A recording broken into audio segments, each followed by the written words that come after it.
So be great for our class of 2016.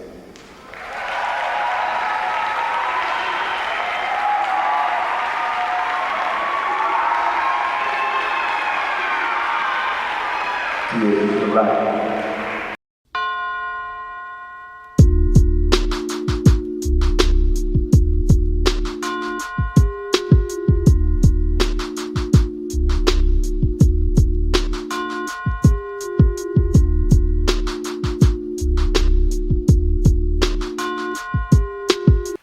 Hello, this is Nikki Llewellyn with Black Movement Media, and I'm here with Ren Moore, who is the valedictorian of this winter 2016 graduation at Texas Southern University.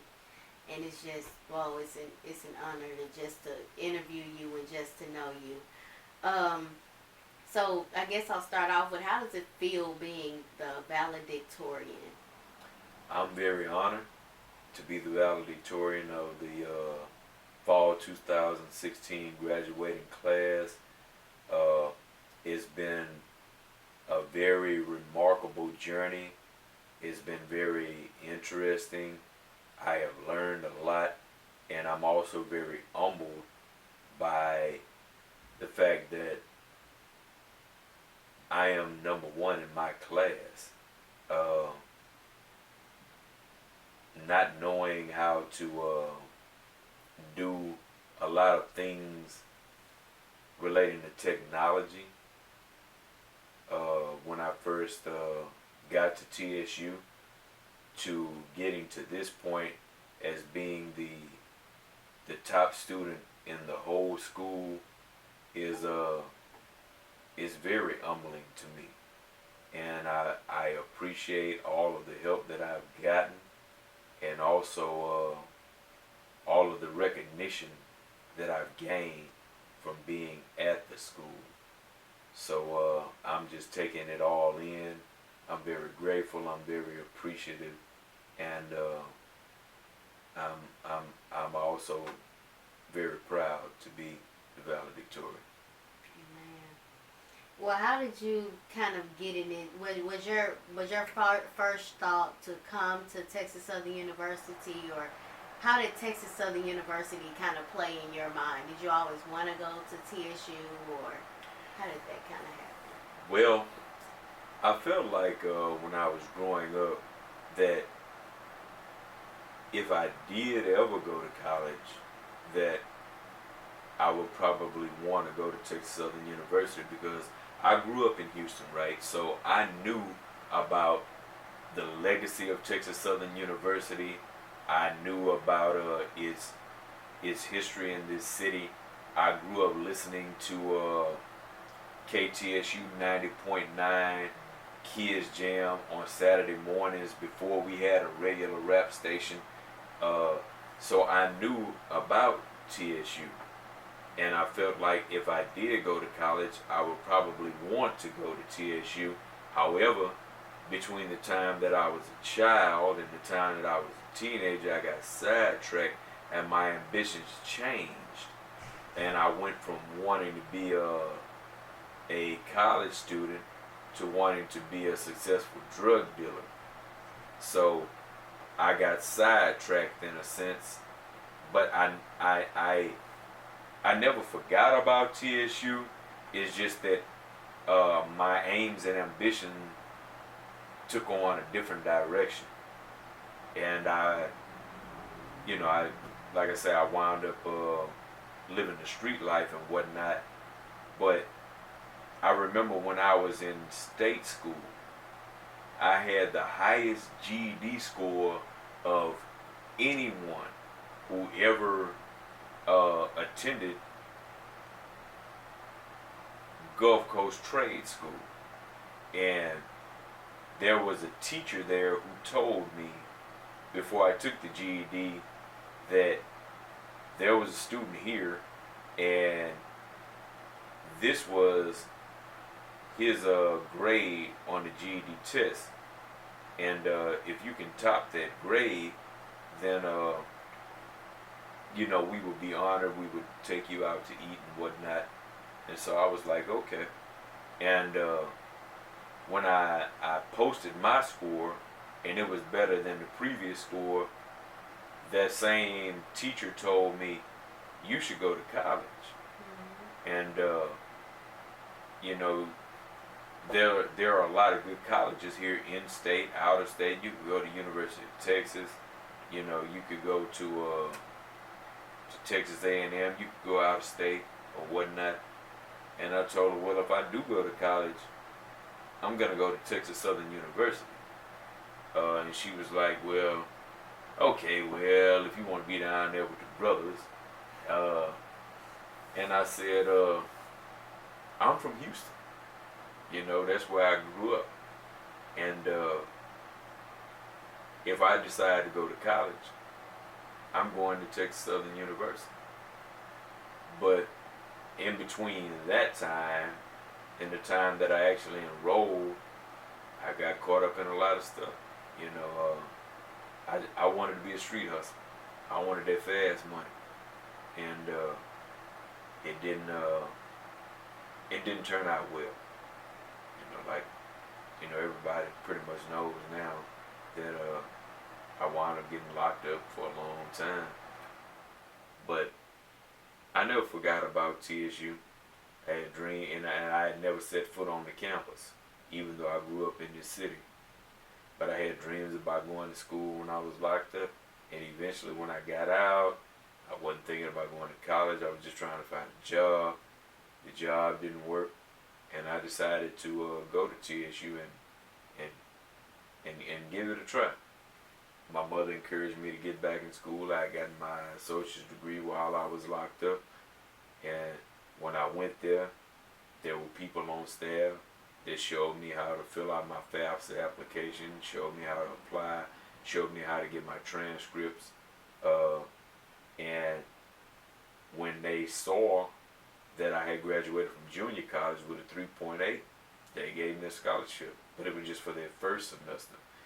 But eventually, you know, after I made straight A's, then I met a man who worked in scholarships, and he gave me a continuing scholarship, and I continued to make straight A's while I was there. And you know, now 3 years later, I'm graduating at the top of my class as the valedictorian, not only as the valedictorian, but graduating summa cum laude, you know. And those are two separate things. Being the valedictorian, you could be the top student of a weak class, but graduating summa cum laude means that your GPA falls within that top range. So I am the valedictorian graduating summa cum laude, and it's a high honor. But people had to help me get to this point, because I couldn't have did it on my own. Most of all, you know, I'm a man of faith. I had help from God. God directed my steps. God put the right people in my path to help me be able to achieve what I've achieved. I guess my question to you is, what were some of the obstacles? I guess I'll ask this one first. Did you ever see yourself when you were in the street life and, you know, everything that happened because of the 20 years in prison, did you ever see yourself getting valedictorian? And then the second question is, what were the obstacles that you faced while in college? I didn't really envision myself graduating as the valedictorian. I felt like I could come there and I could pass and I could graduate. I felt like I could do that. I felt like I could pass all my classes and graduate. I never envisioned that I could go to Texas Southern University and become the valedictorian. I felt like I could come there, I could pass, and I could even make good grades. But as far as being the top student in the whole school, no, I didn't really see that coming.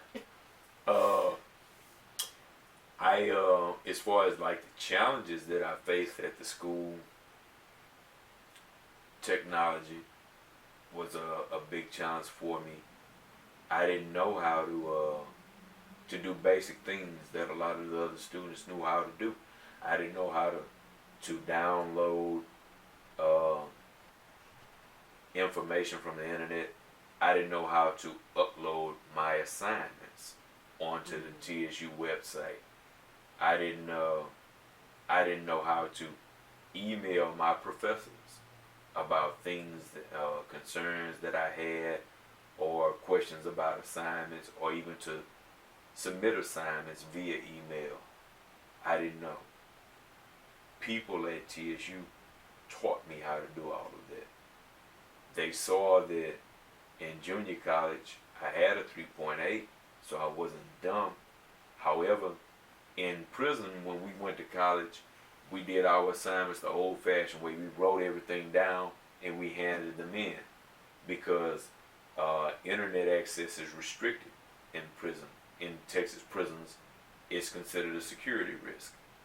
So I had the knowledge as to how to read and to write and to do my assignments, but I did not have the technological expertise to submit everything electronically. That was a big challenge for me. Technology was very hard. Another challenge for me was just fitting in with a young crowd, and not only a young crowd, but a young crowd of people who had not experienced the things that I had experienced, who had not lived a street life, who had not been incarcerated in maximum security institutions. It was I had a problem relating to the other students, and there were some students who would tell me that they had friends and family members who had been locked up, and it wasn't like they were discriminating against me. I just had a hard time relating to a lot of people because I had a different type of mind state. I was a serious-minded individual, whereas a lot of the students that I encountered had a more of a fun-oriented type of mentality, and I was about business, because I realized that I didn't have a lot of time to waste. I was a non-traditional student. I was not a child. I was not a kid fresh out of my parents' house. So I had to sacrifice having fun or participating in a lot of extracurricular activities in order to make the type of grades that I wanted to make and learn the things that I wanted to learn. So it was a challenge with fitting in with the student population who did not grow up in the same era that I grew up. They didn't listen to the same type of music. They didn't watch the same types of programs, you know. So those were, I think, my two major challenges were technology and fitting in. But after making straight A's that first semester and that second semester, I feel like no one could tell me that I didn't belong there.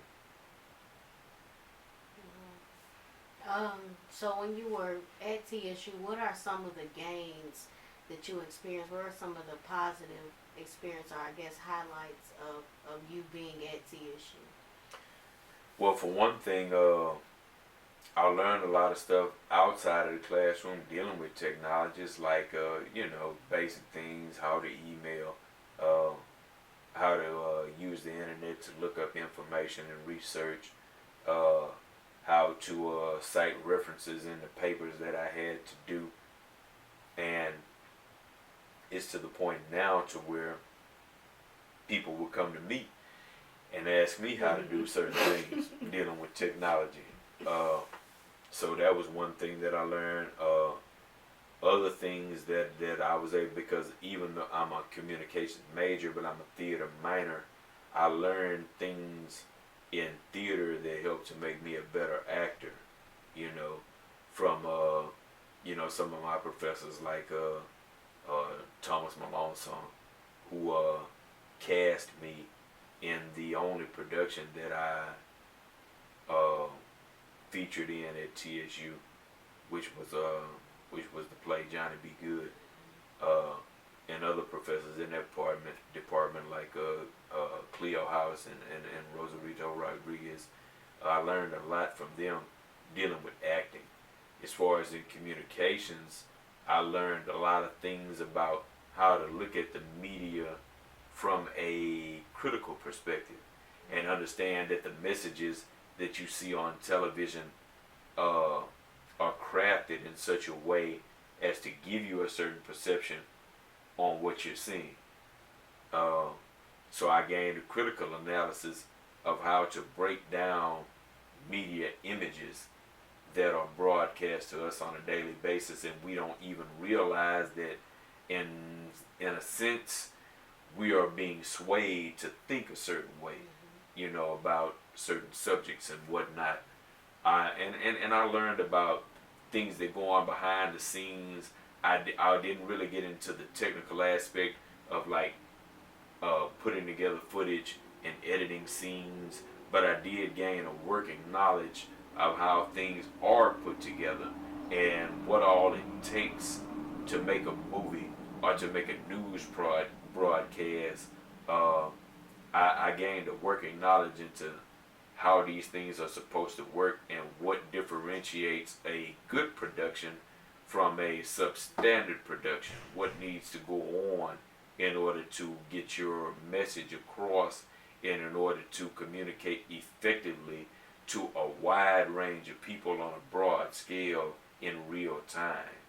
And I think that was one of the most important things that I learned from the School of Communications. So when you were in school, what were some of the best memories that you've had in school while being there?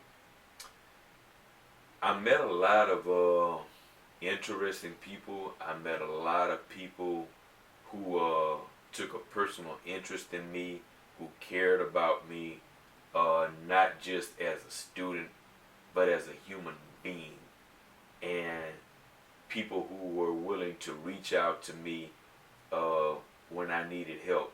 If I just needed to vent about something, if I needed to, you know, because there were times when I was very frustrated at school and very stressed out, feeling like I couldn't complete the assignments that I needed to complete. I couldn't do the work. I couldn't get my stuff in on time.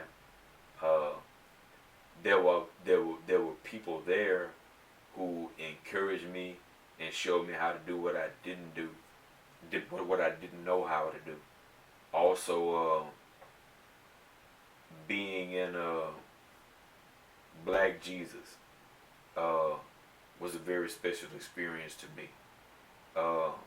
Having an opportunity to do something that I like to do, and also being able to portray a character with so many different layers and portray a character effectively to an audience was a highlight to me. Being in the stage play Johnny B. Good was a highlight to me.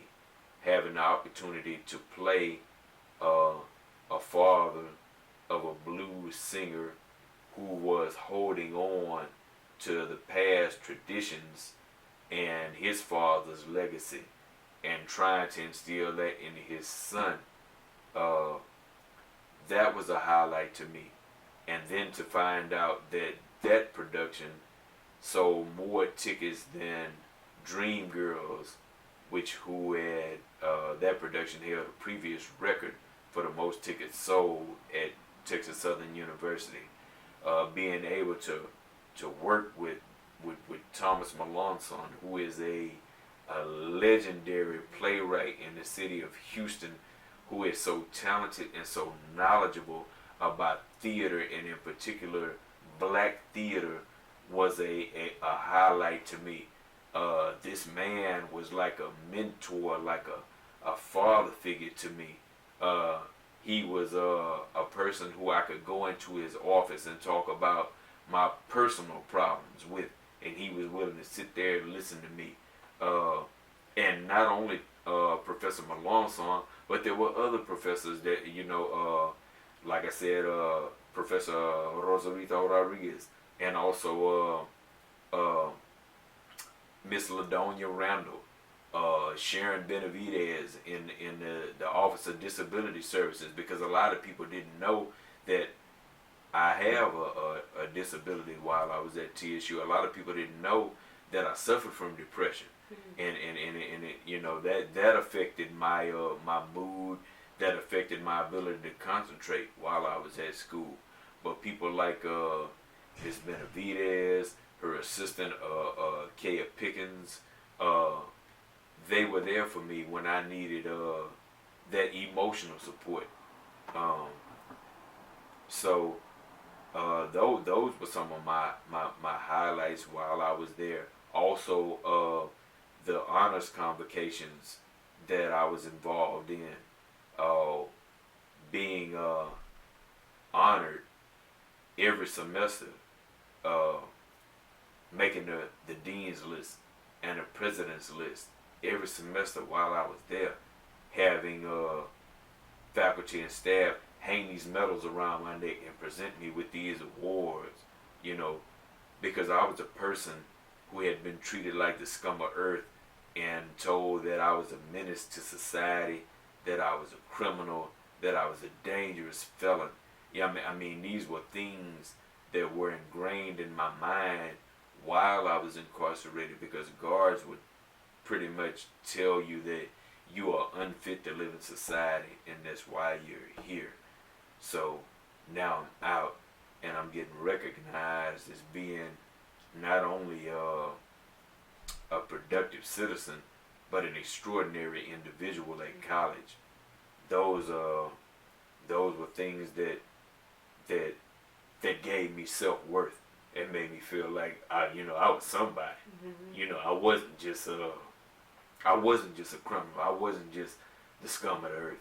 You know, I was somebody who was making progress and making a positive contribution to the school and also to society as a whole, making my mama proud of me, you know, after she stood by me for those 20 years while I was locked up.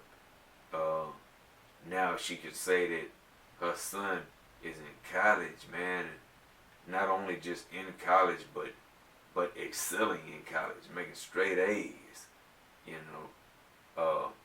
All of those things were highlights to me while I was at that school. I want you to also explain the importance of being a teacher, and what is the role of teachers to you, and just dealing with particularly in the school system.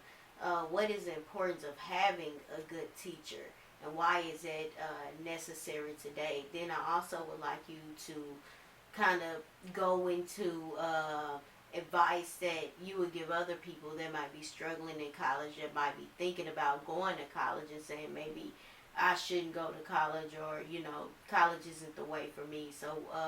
So first talk about the teachers and the importance of the role of teachers, and then also those who are struggling and saying, should I go to school, should I not, what should I do? In this country, we operate on a capitalist economic model, and it operates on the principle of supply and demand.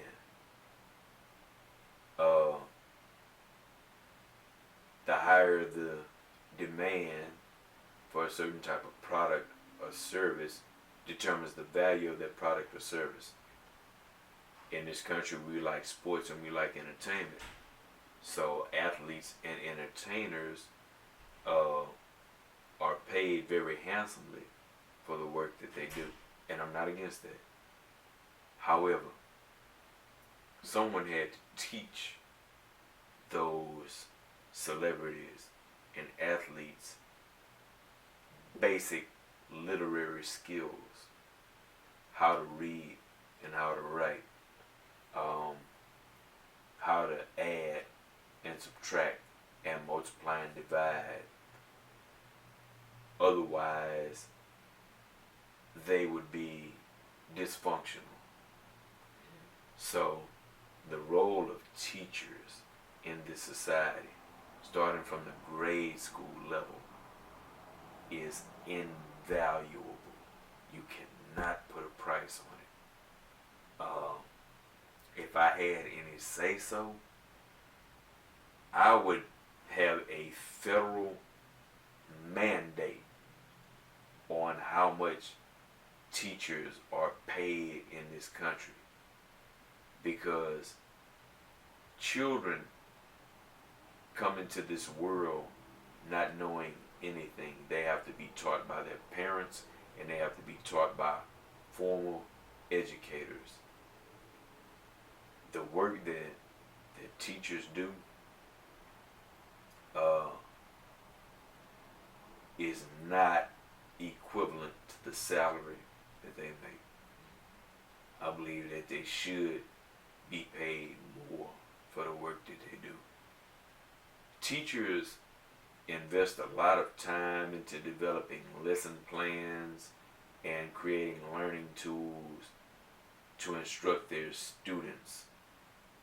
And however they choose to do it varies from one instructor to the next. But if I would not have known how to read and write, then I would not have known how to comprehend the textbooks that I read in college. So I feel like if there were no teachers, or if teachers were not qualified to instruct students in whatever subject that they teach, then we would not be able to produce qualified people in the various fields of study in this country. We would not be able to have doctors, lawyers, construction workers, and other people that make society work. So the work that teachers do is invaluable, and I believe that they should be paid more than what they are paid, because some teachers barely make a livable wage in this society.